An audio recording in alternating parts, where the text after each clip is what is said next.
కేంద్రంలో కొత్త ప్రభుత్వం కొలువుదీరింది. మూడవసారి ఎన్డీఏ అధికారంలోకి వచ్చింది. ఇక వాళ్ళ కేంద్ర కేబినెట్ తొలి సమావేశం నిర్వహించనున్నారు.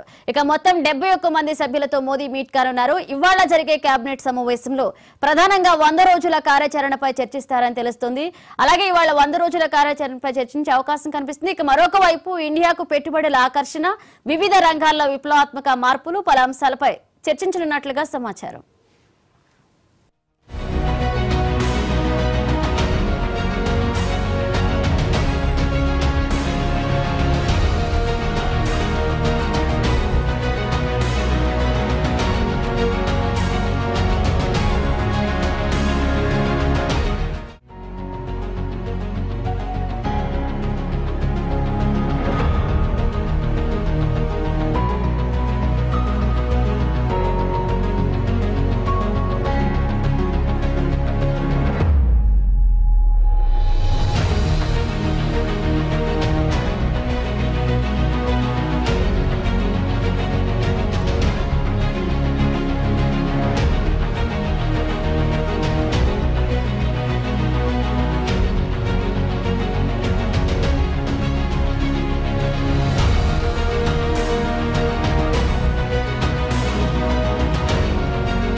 కేబినెట్ భేటీ నేపథ్యంలో మంత్రిత్వ శాఖల కేటాయింపుపై ఉత్కంఠ కొనసాగుతుంది. కాగా కీలక మంత్రిత్వ శాఖలు బీజేపీ తన దగ్గరే ఉంచుకునే అవకాశం ఉంది.